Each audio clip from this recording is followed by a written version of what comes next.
आज प्रोग्राम में दो खबरों को आगाज़ में हाईलाइट करना चाहूँगा, फिर आगे गुफ्तगू का सिलसिला शुरू करेंगे। पहली खबर फैज़ाबाद धरने के हवाले से है, जहाँ सुप्रीम कोर्ट ने तहरीरी हुक्मनामा जो जारी किया है उसके अंदर 9 मई के वाक़यात का हवाला भी दिया गया। हुक्मनामे में कहा गया है कि फैज़ाबाद धरना केस का फैसला पुरतशद्दुद वाक़यात की निशानदेही करता है। जो इसका इंग्लिश टेक्स्ट है उसके अंदर उन्होंने लिखा है कि it is not surprising that violence continue to be perceived as a permissible means. ये वाला जो जुमला है ये काफ़ी ख़तरनाक है कि as permissible means to attain one's goals, कि अपने मकासद हासिल करने के लिए जो वायलेंस है, जो तशद्दुद है, उसको इस्तेमाल करना एक ऐसी चीज़ के लिए तरीके के तौर पर इस्तेमाल किया गया जिसकी जैसे कानून के अंदर गुंजाइश मौजूद हो। तो ये तरीक़ाकार वो था जिसने पाकिस्तान के अंदर 9 मई के वाक़यात को किया। मैं इस प्रोग्राम में बारहा इस चीज़ को कह चुका हूँ कि अगर डी चौक में जो 126 दिन का धरना था उसके पीछे जो महरुकात थे या जो उसके पीछे फोर्सेस थी उनका अगर जायज़ा लिया जाता या जो फैज़ाबाद में जो कुछ हुआ उसके पीछे उसके सपोर्ट कौन कर रहा था उस पूरे प्रोसेस को, अगर इन दोनों का जायज़ा लिया जाता और पार्लिमान के ऊपर और पीटीवी स्टेशन के ऊपर जो हमला हुआ अगर उसकी सही तहकीक कर ली जाती या जिसने सेफ सिटी कैमरास की तारें फैज़ाबाद में काटी थी तो फिर पाकिस्तान में 9 मई कभी ना होता। तो 9 मई यही बात सुप्रीम कोर्ट ने आज इस दो जुमलों के अंदर कह दी है। हमारी बुनियादी तौर पर इदारों की कमज़ोरी है, जो सिविलियन स्ट्रक्चर है वो इस कदर तवाना है नहीं है कि वो इस चीज़ की आज़ादाना तरीके से तहकीकात कर ले। पूरी उस वक्त की हुकूमत को पता था कि पार्लिमान के ऊपर जब अटैक हुआ है या पीटीवी स्टेशन पे जब चलती नशरियात बदली गई और चैनल दूसरा चालू हो गया या फैज़ाबाद धरने में कौन पीछे से सपोर्ट कर रहा था, जो सेफ सिटी कैमरास की तारें किसने काटी थी, कौन वो लोग थे जिन्होंने आके 150-200 लोगों ने पुलिस वालों को पीछे धकेला था। सबको मालूम है कि पिंडी से पुलिस वालों ने उस वक्त के वज़ीर आज़म जो शायद खाकान थे उनको रिस्पॉन्ड क्यों नहीं थे कर रहे, लेकिन इसके बावजूद वो तहकीकात करने से कासिर हैं और ये जो कमीशन बनाया गया वो भी असल नताइज हासिल करने में नाकाम रहेगा। मेरी तो एटलीस्ट इस मामले में कोई होप्स नहीं है ज़्यादा। अगर किसी आप रिटायर्ड आईजी से बोलें कि वो किसी फॉर्मर रिटायर्ड जनरल की तहकीकात करे तो ये नहीं हो सकता पाकिस्तान के अंदर। सुप्रीम कोर्ट आगे जाके कहता है कि फैज़ाबाद धरना केस का फैसला मुस्तकबिल के खदशात वाजे कर रहा था। चीफ जस्टिस का फैज़ाबाद धरना केस समाअत के हुक्मनामे में 9 मई के वाक़यात का हवाला, माजी के पुरतशद्दुद वाक़यात के लिए किसी को ज़िम्मेदार ठहराया गया, ना ही कोई कार्रवाई हुई। हैरत नहीं कि तशद्दुद को मकसद हासिल करने का तरीका समझा गया। अवाम का इदारों पर अदम एतमाद आमरीत को फ़रोग़ और जमहूरियत की नफ़ी करता है। बुनियादी तौर पर ना सुप्रीम कोर्ट पे एतबार रहा, ना किसी तहकीकाती एजेंसी पे एतबार रहा। तो यही वो बुनियादी नुक्ता है, जब आपका इदारों के ऊपर भरोसा ख़त्म हो जाता है तो फिर जमहूरियत भी पाकिस्तान में ख़त्म हो जाती है। पार्लिमान इस मामले में सबसे तवाना आवाज़ होनी चाहिए थी, लेकिन पाकिस्तान की जो पार्लियामेंट है वही इस मामले में सबसे ज़्यादा कमज़ोर वाक़या हुई है। अपने इदारों को दागदार करने वाले इदारों को नाकाबिल तलाफ़ी नुकसान पहुँचाते हैं। सुप्रीम कोर्ट के हर हुक्म पर अमल दरामद करवाना ज़रूरी है। कौम ने नाइंसाफ़ी का खमियाजा 9 मई के वाक़यात की सूरत में भुगता है। ये सुप्रीम कोर्ट का एक हुक्मनामा है जिसको मैंने आपके सामने रखा, लेकिन इसी का एक पैरा है जो अपनी सुप्रीम कोर्ट के अंदर जो कुछ हो रहा था उसका तज़किरा करते हुए वो कहते हैं, with humility and setting an example for others to follow, this court acknowledges the manipulation resorted to in the Supreme Court by not fixing the said petitions and applications. ये वहाँ दरख्वास्तें पड़ी रहीं और उनको फिक्स ही नहीं किया गया, तो उन्होंने उसके लिए लफ्ज़ इस्तेमाल किया मैनिपुलेशंस। तो जो कुछ जजेस का रोल रहा है, ना सिर्फ ये फैज़ाबाद धरने और सुप्रीम कोर्ट वाले मामलात के अंदर, जो कुछ पाकिस्तान में पोलिटिकल इंजीनियरिंग के लिए मुख्तलिफ इदारों का रोल है, नैब हो या नवाज शरीफ की डिस्क्वालिफिकेशन वाले फ़ैसले हों या अभी पीटीआई के ऊपर जो हाथ ज़रा तगड़ा पड़ा हुआ है उसके हवाले से हो, वहाँ पर मैनिपुलेशन का लफ्ज़ जो है बड़ा सही काजी साहब ने इस्तेमाल किया। इस मैनिपुलेशन का तदारुक के लिए वो हाल भी ढूंढ के बताएं, क्योंकि इस वक्त चीफ जस्टिस ऑफ पाकिस्तान वहीं है। दूसरा अहम केस जो हमारे सामने, अहम खबर आज हमारे सामने है, वो इंटरनेशनल मॉनेटरी फ़ंड ने पाकिस्तान का रिव्यू कंप्लीट कर लिया और स्टाफ लेवल एग्रीमेंट भी हो गया, जिसके नतीजे में पाकिस्तान को $700 मिलियन की अगली किस्त जो है वो जारी की जाएगी। अब सबसे बड़ा अलमिया यह है कि इंटरनेशनल मॉनेटरी फ़ंड हर मसले का हल पाकिस्तान के अंदर 2-3 चीज़ों में ढूंढता है। एक वो कहता है कि रुपये को डिवैल्यू करो। रुपये को डिवैल्यू करने से पाकिस्तान में बरामदात नहीं बढ़ी। रवां साल के पहले 3 माह के अंदर रुपया नीचे गिरता गया, लेकिन पाकिस्तान से बरामदात भी नीचे गिरती गई हैं। अक्टूबर के महीने में रुपया थोड़ा सा संभला है तो पाकिस्तान में बरामदात ऊपर गई हैं। ये जो ग्लोबल एक स्टैंडर्ड है उससे उलट तरीके से पाकिस्तान की इकानमी ने रिस्पॉन्ड किया। इसका मतलब है कि रुपये को आप चाहे 400 पे भी ले जाएं, आप बरामदात को $50 अरब पे सिर्फ रुपये को गिरा के नहीं पहुंचा सकते। उसके लिए आपको उतनी एक्सपोर्टेबल सरप्लस चाहिए जिसको आप दुनिया में बेच सकें, वो हमारे पास उस कदर है नहीं है। तो सिर्फ अगर डिवैल्यूएशन तदारुक कर सकता है इस प्रॉब्लम का जो हम फेस कर रहे हैं, तो अब तक हम किसी नतीजे पे पहुंच चुके होते। 189 पे पीडीएम की हुकूमत को 10 अप्रैल 2022 को चार्ज मिला था, कोई 307 पे छोड़ के गए थे, अब 15-20 रुपये बेहतर है। आज जिस दिन मार्केट क्लोज हुई है IMF की इस खबर के बाद, तो 287.38 पे रुपये आया है। इसमें 15-20 रुपये बेहतरी की गुंजाइश है, जिससे पाकिस्तान में इन्फ्लेशन में भी कमी आएगी और इकॉनमी का पहिया भी चलने के इम्कानात भी रोशन होंगे। दूसरा, पाकिस्तान में पॉलिसी रेट 22% का है। आज की प्रेस स्टेटमेंट के अंदर वो दोबारा कहते हैं कि अगर इन्फ्लेशन आता है तो हम रिस्पॉन्ड करेंगे। भाई रिस्पॉन्ड 22% पे तो आप पहले ले गए हैं।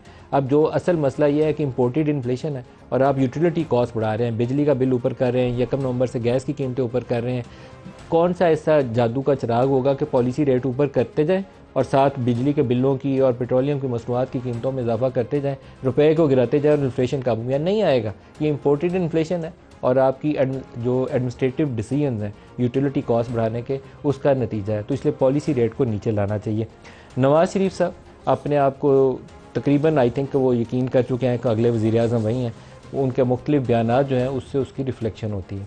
आज वो चैम्बर के अंदर थे, लाहौर चैम्बर के अंदर, वहाँ उनके कुछ बयानात अभी मैं आपको सुनाऊंगा जिससे रिफ्लेक्शन मिलती है कि कम अज़ कम वो अपने तौर पर तो इस वक्त पूरी उम्मीद है कि अगली बारी उन्हीं की लगने वाली है और हो सकता है वो सही भी हो। 21 नवंबर को इस्लामाबाद हाई कोर्ट में उनकी अपीलें भी लगी हैं अल-अज़ीज़िया और एवन फील्ड के हवाले से, और उस मामले में उनसे माजी के अंदर नाइंसाफ़ी की गई। अगर अरशद मलिक वाली वीडियोज़ और ऑडियोज़ सामने आने के बाद उस केस की आज़ादाना तहकीकात कर ली जाती तो उस केस के अंदर सारा कुछ खुल के सामने आ जाता। एवन फील्ड के मामले में नवाज़ शरीफ साहब कोई मनी ट्रेल नहीं दे सके और मेरे ख्याल में कभी वो दे भी नहीं पाएंगे, लेकिन उस केस में नैब वालों के पास भी साबित करने के लिए कुछ नहीं है। उस एवन फील्ड डिपार्टमेंट में अभी भी नवाज़ शरीफ साहब मुकीम है और एक अनफॉर्चुनेट सिचुएशन ये है कि वो जिस मनी ट्रेल का दावा करते थे कतरी ख़त, उस कतरी ख़त को बाद में उन्होंने ख़ुद भी बुनियाद नहीं बनाया।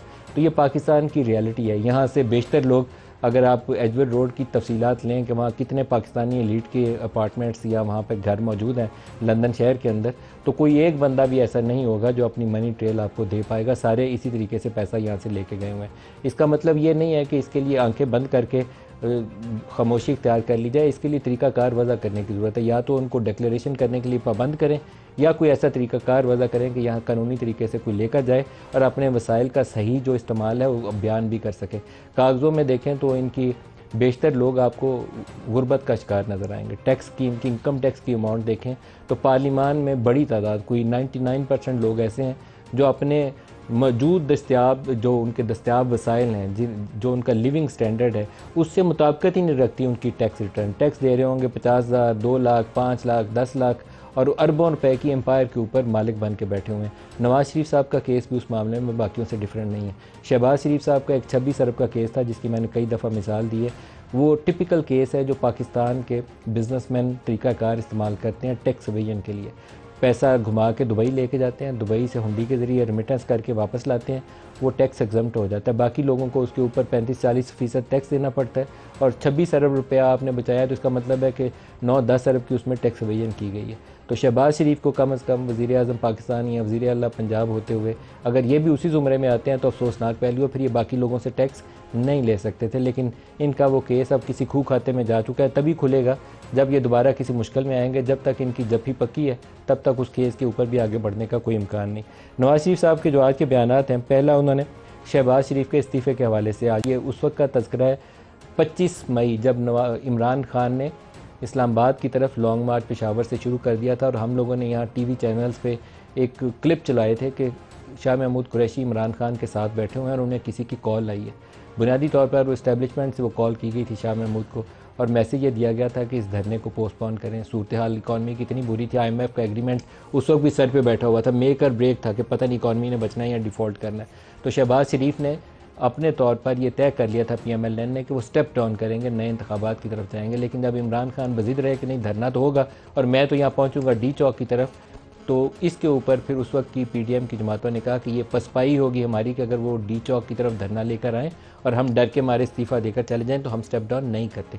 सुनिए नवाज शरीफ क्या कह रहे हैं। शहबाज साहब की स्पीच तैयार थी, शाम को इन्होंने स्टेप डाउन करना था, स्पीच इनकी रेडी थी, मैंने स्पीच देख ली थी और मैंने फिर इनको चंद घंटे पहले मैंने कहा उन्होंने धमकी दी है, अल्टीमेटम दिया है, अब अल्टीमेटम के सामने आपने खड़े होना है। मुल्क डिफॉल्ट की तरफ जा रहा है, आप खड़े हो जाए। हमने स्टेप डाउन नहीं किया, अनाने हुकूमत संभाल लिया। फिर उसके बाद कड़वे फैसले भी करने पड़े पाकिस्तान को बचाने के लिए डिफॉल्ट से, और फिर उसके बाद यके बाद दीगरे जब फैसले हुए तो फिर एक मजबूरी थी जो हमें करनी पड़ी। तो मैं शहबाज शरीफ साहब को भरपूर शाबाश देता हूं जिन्होंने मामलात को संभाला।